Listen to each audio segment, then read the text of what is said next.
Good morning. It's kind of dark in here. I wanted to do a quick video before everyone got here this morning. I'm sorry, I lost my train of thought. Okay, this morning I want to do a quick video and introduce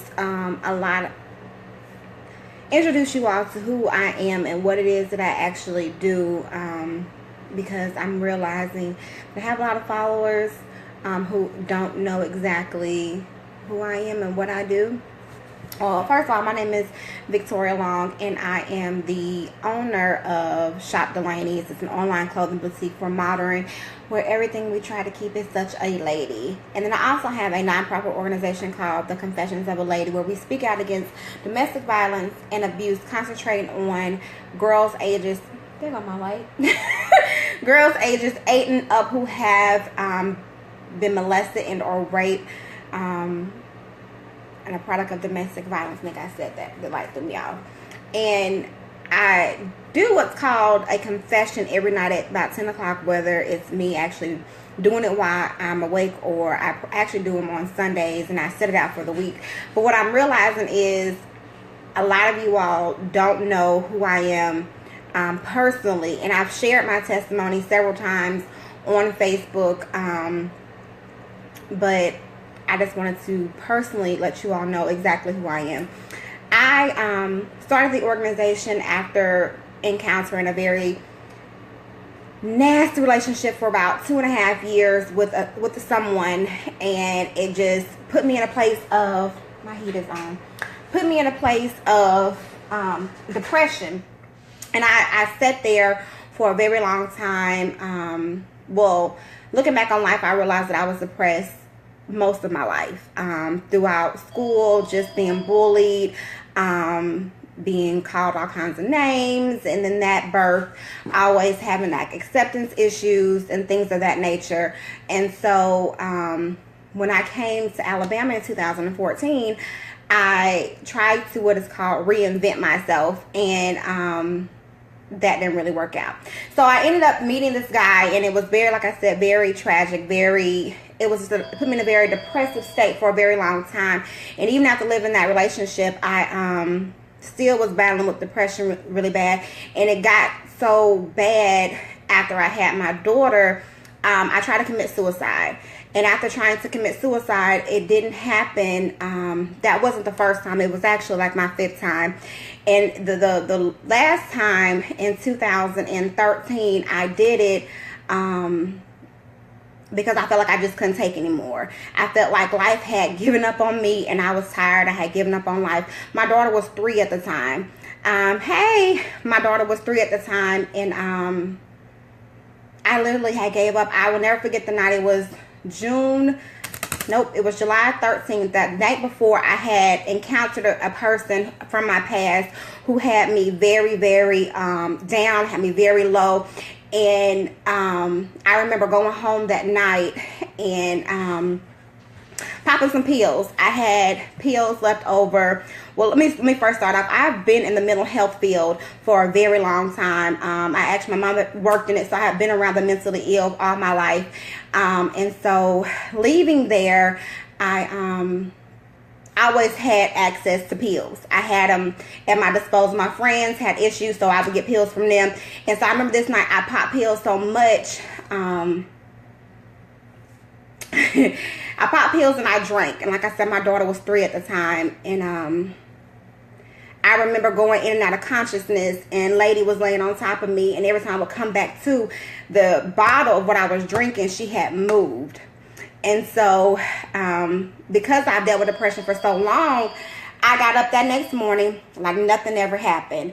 I got up, went to work, took the lady to school, and went to work, and I was still high though. I was still high from the night before from drinking and popping pills. I picked up my clients from the agency that I was working, and and I went to work like nothing was wrong. Like I said, I picked up the clients.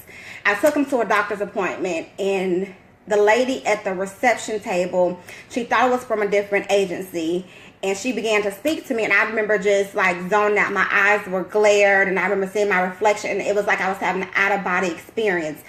And they kept asking me, are you okay? Are you okay? And I'm like, yeah, I'm fine. And, you know, I said, I'm fine, I'm just tired. And they were like, are you sure? So I took the guys back to my office, and a good friend of mine, she was there, and she was like, Vic, what's wrong? And I'm like, I'm just tired. I'm done. And she was like, what do you mean you done? And she was a therapist. And I was like, I'm done. I'm sick of this. I'm tired of this. And she was like, well, where is Lady? And I was like, well, she's still at daycare. She was like, well, I'm going to call Shawnee, which is my best friend, and I'm going to tell her to get her because you need to go. I was like, go where? And she was like, go to the hospital because this is not your first time. She's like, what did you do last night? And I was like, I took some pills and I drank. And she was like, well, I'm going to take you to the hospital. I was like, you're not taking me anywhere. I was like, I'm going to get it together. Leave me alone. I said, I'm just tired right now. And she was like, no, this is not your first time, Vic, so you need to be admitted. So I didn't really fight her. I didn't really do anything because, like I said, I was numb and I was tired.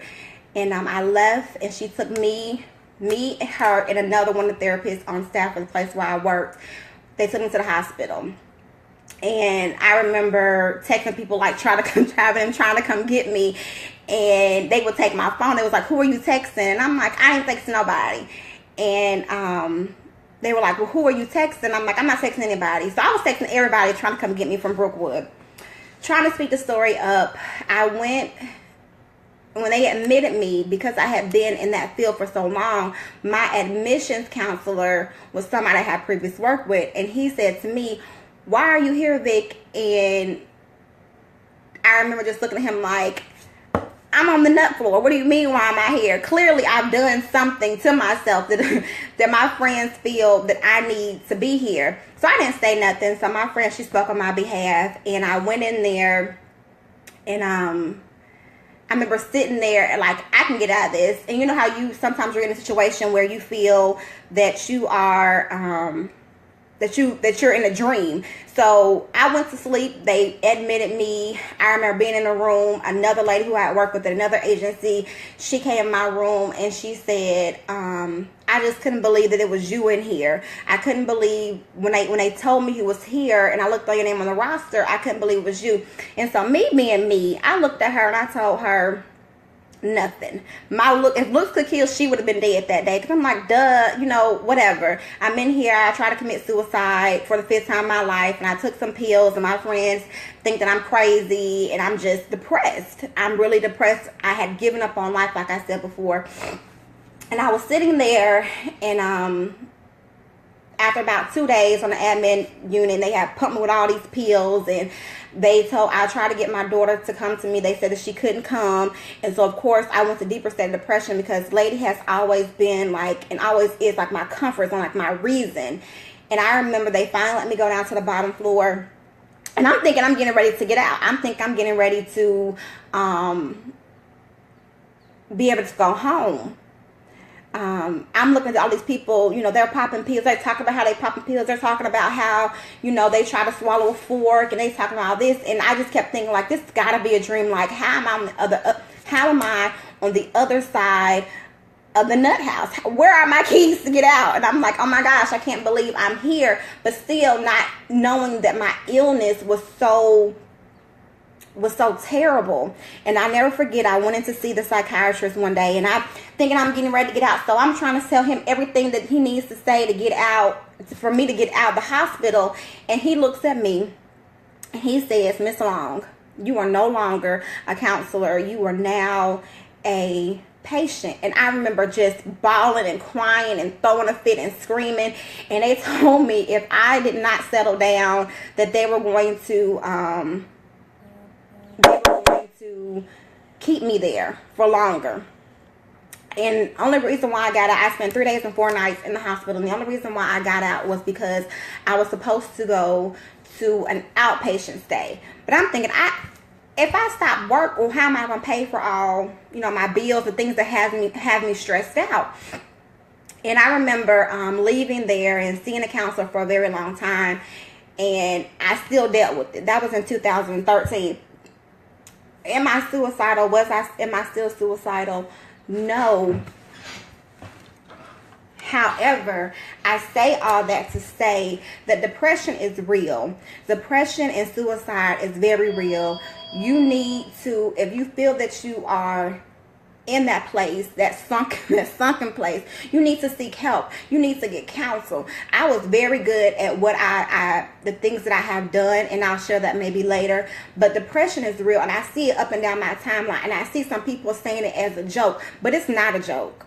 When you are in a place where you don't feel like anybody loves you or anybody cares, and some people prey on the fact that you are a strong person or a strong individual, so they say things to try to make you feel lower than them, because truth be told, they may be going through it themselves. So the only reason why I did this video was to encourage the people who feel like nobody cares, or you feel like you have to put on this persona that people are going to judge you. We all go through things, and it's easy for me to say that now that I'm on the other side, because it's so true. I have gone through, just last year, another very traumatic situation I had to make in life, and I never thought that I'd be placed in a situation like that, but it happened, and I'm glad that it happened. Not the way that it happened, but the fact that it did happen. So I say all that to say to you to seek help. We can pray about it. We can go to our pastors and our preachers and whomever about it. And I'm not against that. You know, I'm full of God. However, you need to seek somebody else. You need to seek therapy. And I think in our society, we get the stigma that, you know, what happens in this house stays in this house. But when you don't deal with the root of your issues, when you don't deal with the things that are really causing you that hurt and pain, that secret that nobody else know about, it matriculates into your life. You'll enter into relationships thinking that this person is going to fill that void, and it's not true. You have to find where your root issue is first, and then confess that you have an issue. Because for a very long time, I didn't want to realize that I wasn't this perfect person, that I did not have it all together. People were relying on me to do this, that, and the fifth, but I was still broken. I was still hurt. I was still traumatized from things that happened early on in life that I didn't want to deal with. And so I jumped from person to person trying to see if they themselves would feel where I was hurting. But they never could, because I didn't want to admit that I had a deeper issue. So I just wanted to do this video today to encourage you all, if you are feeling that you are depressed, because depression does not come by itself. Depression brings friends, and those friends are suicide. Those friends are where you may isolate yourself, that you may become very promiscuous, that you may just go out there and be a risk taker and, you know, enter into different relationships. I mean, depression comes with a lot of things, but you have to first admit that you have an issue, that you need help. And listen to your friends when they ask you. Discern if your friends are the ones that are coming to you or who genuinely have your interests at heart. Had I not had my friends there to actually see that I had been hurting for a long time, and I couldn't stand them when they admitted me to Brookwood for a very long time, but now that I look back on it, I'm glad that I had my friends. I'm happy that my friends took me to the hospital that day, because the role of which I was on, popping pills the way that I was doing it, just being crazy the way that I was doing it, it was going to end me in the grave. I was going to commit suicide. I was going to do it. But I'm glad, again, that I had friends who had my best interest at heart. So hopefully this video encouraged you all. Hopefully you all, you know, when my confessions at night, they're coming from my heart. And I'm only doing it not for the acclimates, not to expose myself or to expose others. That's not my purpose. It's to try to help somebody else, let them know that you may see me on social media and you may see me out in public and I may seem like I got it all together, but I've come a very long way, and I still battle with it every day. But I know that my purpose on the other side of the grave is greater than what's on the other side.